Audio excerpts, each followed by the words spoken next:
दो चोर। राजा कृष्णदेवराय समय समय पर कारागृह का निरीक्षण करते रहते थे।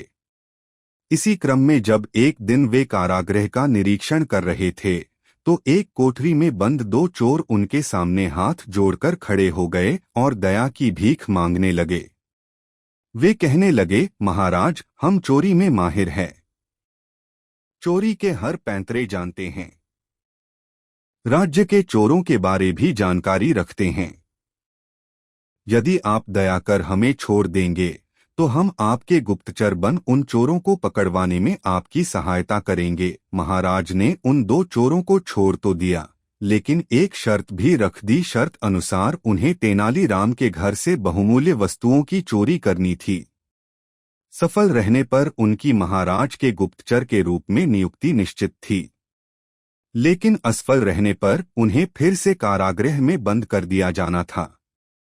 दोनों चोरों ने महाराज की शर्त स्वीकार कर ली। रात में तेनालीराम के घर के बगीचे में झाड़ियों के पीछे छुपकर बैठ गए और तेनालीराम के परिवार की सोने की प्रतीक्षा करने लगे।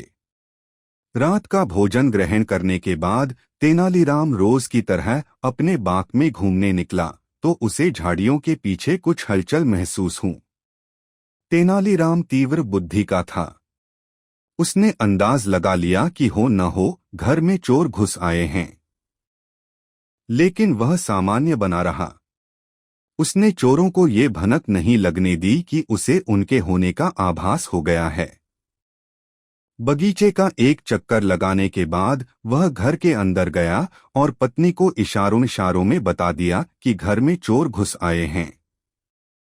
फिर चोरों की सुनाते हुए ऊंची आवाज में पत्नी से कहने लगा, सुनती हो, इन दिनों राज्य में चोरी की वारदात बढ़ गई है, हमें भी सतर्क रहना होगा। क्यों न हम तुम्हारे जेवर और अन्य बहुमूल्य वस्तुएं एक संदूक में भरकर कुएं में छुपा दें। कोई भी चोर कुएं में बहुमूल्य सामान होने की बात सोच ही नहीं पाएगा। पत्नी ने हामी भर दी। उसके बाद तेनालीराम एक संदूक लेकर बाहर आया और उसे जाकर कुएं में डाल दिया। झाड़ियों में छुपे चोरों ने तेनालीराम की बात सुन ली। वे बड़े खुश हुए कि अब तो आराम से वे तेनालीराम के घर से चोरी कर महाराज की शर्त पूरी कर लेंगे। वहीं बैठकर वे तेनालीराम के परिवार के सोने की प्रतीक्षा करने लगे। जब तेनालीराम का परिवार सो गया तो वे झाड़ियों से निकले और कुएं के पास गए। वहां बाल्टी और रस्सी रखी हुई थी। बिना देर किए वे बाल्टी से कुएं का पानी निकालने लगे और बगीचे में फेंकने लगे। पूरी रात वे कुएं से पानी निकालते रहे। भोर हो गई तब कहीं वे कुएं से संदूक निकालने में कामयाब हो सके। संदूक बाहर आ जाने के बाद उन्होंने खुशी खुशी संदूक खोलने लगे, लेकिन जैसे ही संदूक खुला उनके आश्चर्य का ठिकाना नहीं रहा। उसमें जेवर या बहुमूल्य वस्तुएं नहीं बल्कि पत्थर भरे हुए थे। उन्हें समझते देर नहीं लगी कि वे तेनालीराम द्वारा मूर्ख बनाए जा चुके हैं। तेनालीराम भी तब भी उठ चुका था। वह चोरों के पास गया और अपने बगीचे को सींचने के लिए धन्यवाद देने लगा। दोनों चोर बहुत शर्मिंदा हुए। तेनालीराम ने महाराज के सैनिकों को बुलवा भेजा था। कुछ ही देर वे तेनालीराम के घर पहुंच गया और दोनों चोरों को ले जाकर कारागृह में डाल दिया गया। मनहूस आदमी। विजयनगर राज्य के एक गांव में रमैया नामक व्यक्ति रहता था। गांव के सभी लोग उसे मनहूस मानते थे। उनका मानना था कि यदि सुबह उठकर किसी ने सबसे पहले रमैया का चेहरा देख लिया तो उसे पूरे दिन भोजन नसीब नहीं होगा। जब यह बात महाराज कृष्णदेव राय तक पहुंची तो उन्होंने इसकी वास्तविकता जानने का निर्णय लिया। उस रात रमैया को राजमहल बुलाया गया और महाराज के कक्ष के सामने वाले कक्ष में उसके रहने की व्यवस्था की गई। रात भर रमैया उस कक्ष में सोया। अगली सुबह महाराज कृष्णदेव सीधे रमैया के कक्ष में गए और उसका चेहरा देखा। दिन का प्रारंभ रमैया का चेहरा देखने के बाद अब महाराज को देखना था कि उनका दिन कैसा गुजरता है। उस दिन दरबार में जाने के पूर्व वे भोजन के लिए बैठे ही थे कि उन्हें तुरंत किसी आवश्यक मंत्रणा हेतु बुलवा लिया गया। वे बिना भोजन करे ही दरबार चले गए। दरबार की कार्यवाही जो प्रारंभ हुई तो देर रात तक चलती रही। दरबार की कार्यवाही समाप्त होते तक महाराज कृष्णदेव राय को जोरों की भूख लग आई थी।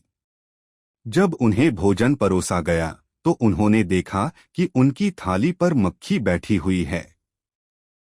उन्होंने भोजन छोड़ दिया और अपने शयन कक्ष चले गए। कुछ देर बाद रसोइया जब पुनः भोजन बनाकर लाया तब तक उनकी भूख मर चुकी थी। वे बिना खाए ही सो गए। अब महाराज को विश्वास हो गया कि रमैया मनहूस है। उन्होंने उसे फांसी पर चढ़ा देने का आदेश दे दिया। रमैया की फांसी की बात जब उसकी पत्नी तक पहुंची तो वह रोते रोते तेनालीराम के पास गई और उससे सहायता की गुहार लगाई। तेनालीराम ने उसे आश्वासन देकर घर भिजवा दिया। अगली सुबह जब सैनिक रमैया को फांसी पर लटकाने ले जा रहे थे तो रास्ते में उनकी भेंट तेनालीराम से हुई। तेनालीराम ने रमैया के कान में कुछ कहा और चला गया। इधर फांसी गृह पहुंचने के बाद सैनिकों ने रमैया से उसकी अंतिम इच्छा पूछी। रमैया ने कहा कि मैं महाराज को एक संदेश भिजवाना चाहता हूं। एक सैनिक द्वारा वह संदेश महाराज तक पहुंचाया गया। संदेश इस प्रकार था, महाराज, सुबह सबसे पहले मेरा चेहरा देखने से किसी को पूरे दिन भोजन नसीब नहीं होता, लेकिन महाराज आपका मुंह देखने पर तो जीवन से हाथ धोना पड़ता है। बताइए ऐसे में ज्यादा मनहूस कौन है? संदेश पढ़ने के बाद महाराज को अपनी अंधविश्वासी सोच पर शर्म आई। उन्होंने सैनिकों से कहकर रमैया को बुलवाया और पूछा कि उसे ऐसा संदेश भेजने का परामर्श किसने दिया था। रमैया ने तेनालीराम का नाम लिया। महाराज तेनालीराम की बुद्धिमत्ता से बहुत प्रसन्न हुए। उन्होंने रमैया की फांसी की सजा निरस्त कर दी और तेनालीराम को पुरस्कृत किया। इस तरह तेनालीराम की वजह से रमैया के प्राण बच पाए। अगर आपको ये कहानियाँ पसंद आई हो तो हमारे चैनल कोको हिंदी स्टोरीज को सब्सक्राइब करें, वीडियो को लाइक करें और अपने दोस्तों के साथ शेयर करें।